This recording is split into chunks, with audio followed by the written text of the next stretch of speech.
Hello everyone, and welcome to my dining room, where on the dining table I have set before you a lovely selection of dresser boxes. What are dresser boxes, you ask? Well, I'll tell you. They were boxes that sat on a dresser.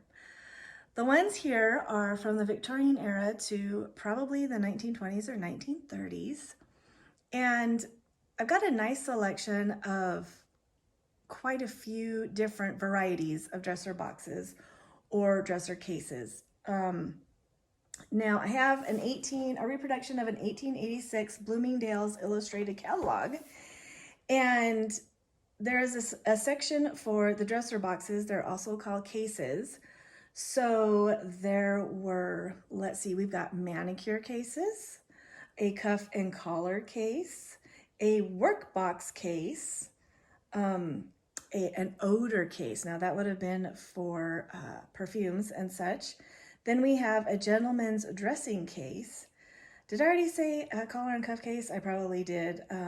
Let's see, also just a manicure case or your basic toilet case or a shaving case. And so we're gonna look at each one of these individually because inside there's just some really fun things that just embody these cases. I find them fascinating. Obviously, I've been collecting them for a while.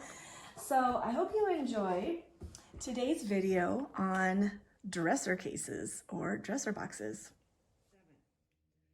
All right, now for the fun part of this video is we get to look at each one of these dresser boxes up close and personal. And we're going to start with one that I believe is 1920s, 1930s.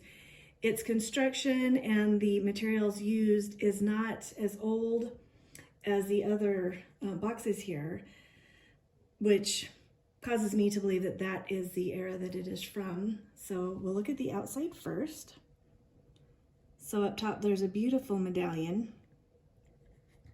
And the box is made out of wood. All these boxes are made out of wood. Yeah, even that one.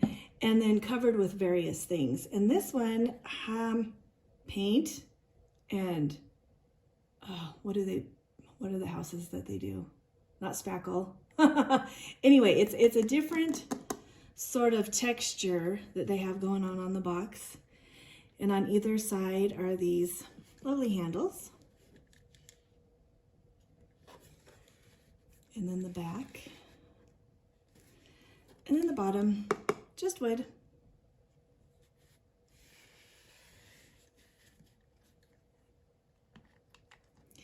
On the inside, we have a nice mirror. And then this is silk, but it's not ruched like the older ones are. So just a lovely little, and then right here, this would have connected to here so that the box was held open just right here and didn't flop all the way back. So just a lovely little dresser box, you know. Various things could have gone in there, like a brush and a comb and maybe a fingernail buffer, maybe some hair ornaments, combs, and whatnot. So 1920s to 1930s dresser box. Here we have a beautiful box. I'm not positive of the age. Its construction is old. It feels old, it looks old. I'm gonna have to do some more research on it, of course, because that's my life. I love doing research. Not sure if this is a dresser box. It could be a desk box. There are no partitions inside, but I wanna show you the outside. Look at that. Is that not lovely? So it kind of looks like a book. So you've got this gold on 3 sides, and then the back. It looks like leather, but it does not feel like leather. So it could just be an embossed paper. But look at the inside. That looks very Victorian. Is that not lovely? So it could have been a desk box where letters could have been kept in here, correspondence and such. Or it very well could have been kept on a dresser, again, for brushes and combs and nail buffers and button hooks. all that stuff. I just think it is very lovely. Especially this inside lining and the gold. Ooh, so beautiful. Then these look like 1770s, 1760s.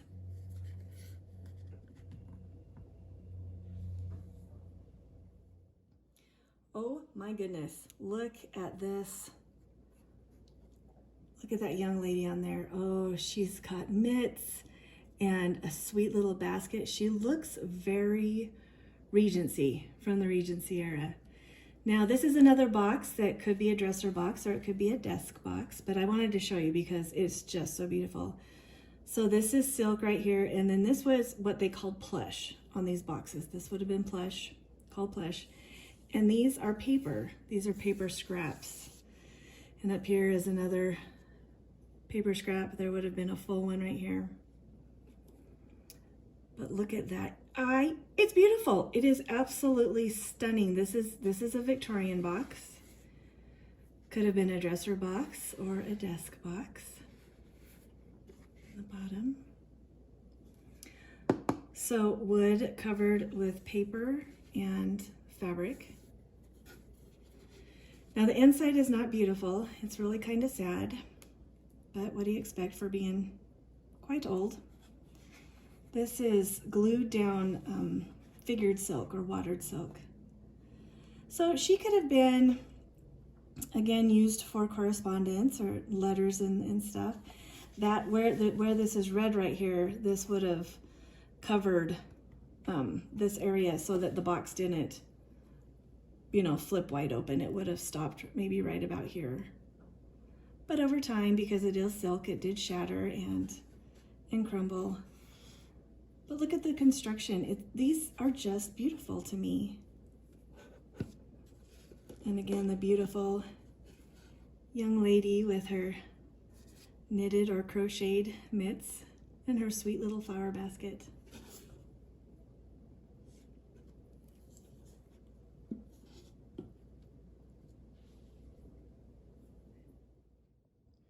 Okay, now the next two items that I'm going to show you are called plush boxes or plush cases.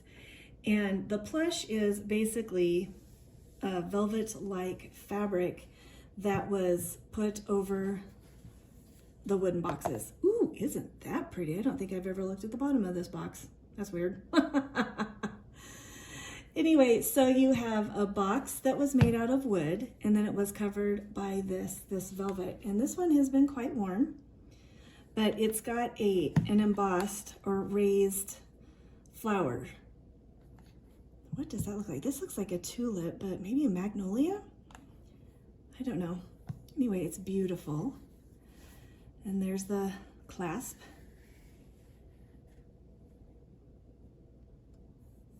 And it's a beautiful cranberry orange color.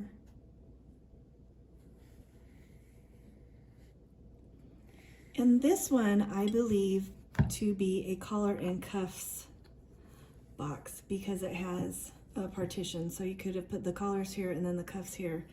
And the inside is this beautiful light aqua colored silk. And this one on the inside is in really good condition. So we've got the ruched bits up here. It's shattering a wee little bit down there, but still in really quite lovely condition. It was taken very well care of, even though it was used.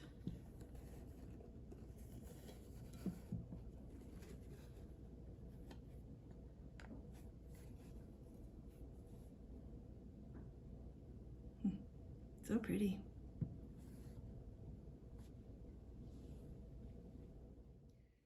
This next one I really like. It's a really cool contraption.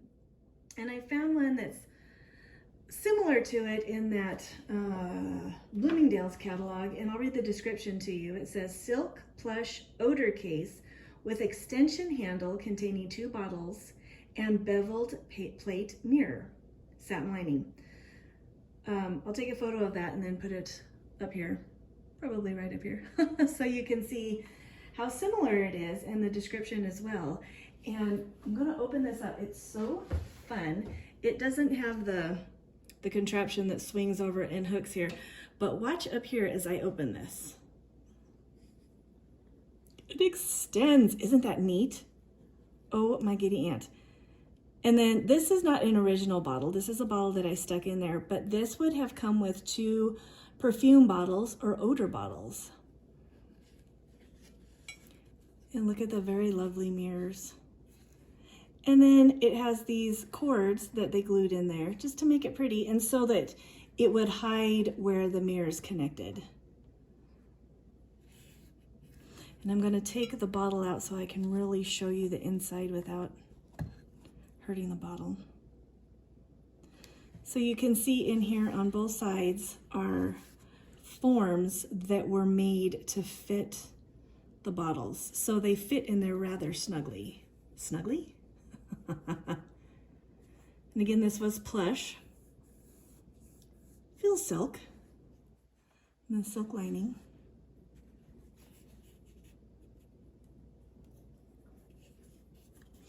And I just love this shape. It's such a different little box, isn't it? And most of the plush has been worn off. And there's the bottom.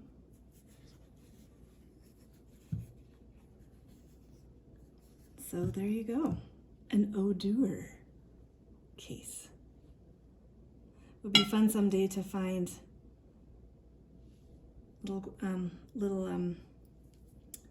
yes, glasses that would go in there.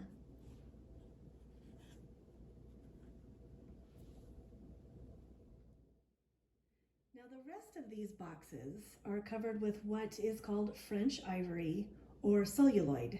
And I'm going to read a description to you so that you can kind of get what celluloid was. French ivory is an early man-made material created to resemble expensive natural ivory. This faux ivory is made from celluloid, a cellulose and camphor thermoplastic dating to the 1860s and widely used until the middle of the 20th century.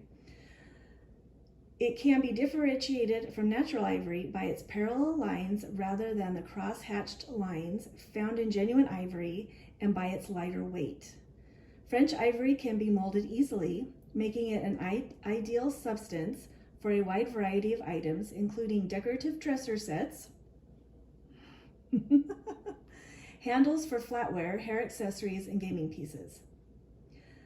Although it has some drawbacks and requires thoughtful storage and care, many antique and vintage items made from this early plastic are highly collectible. So there you go. Not only was the celluloid ivory, but it could also be covered with beautiful images, such as these ones back here. I don't know if you can see them just yet, but we'll get to those in a minute. But this one is a French ivory necktie box for gentlemen from probably 1920s, 1930s. It's got a lovely Art Deco design going on here, and of course, neckties. And this has got a working closure.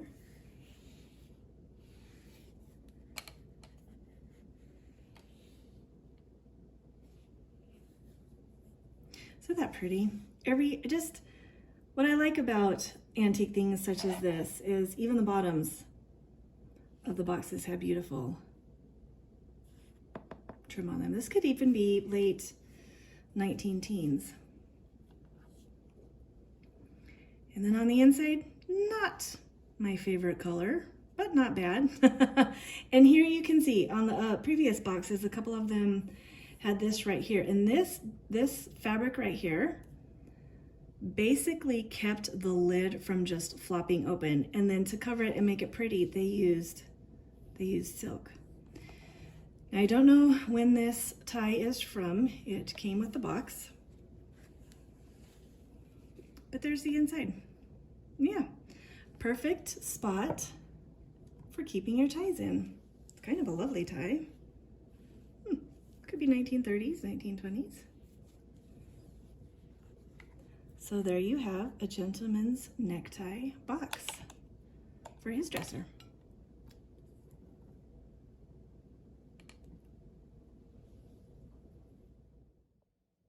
Okay, now this box.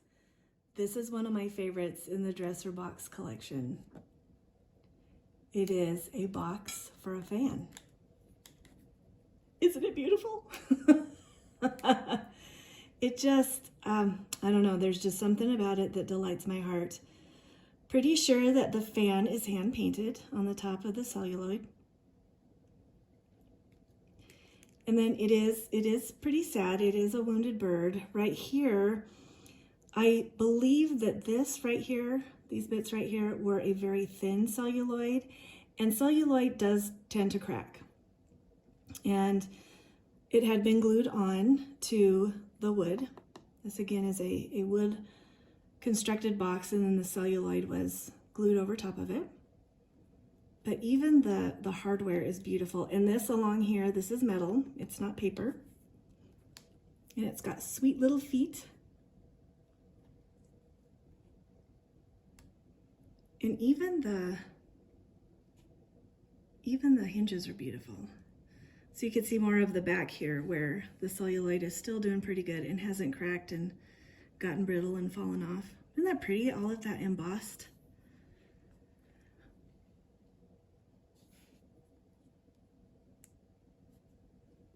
And the bottom is painted black.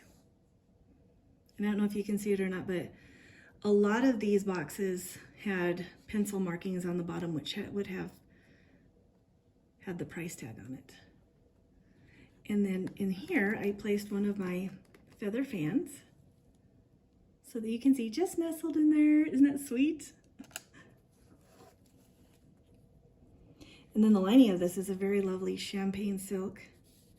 Again, ruched in there just to be pretty. Now this right here, you can tell this is coming apart because of the glue, but this would have been silk placed over a thick paper, like a cardstock paper, and then just glued in there so everything you saw would have been pretty.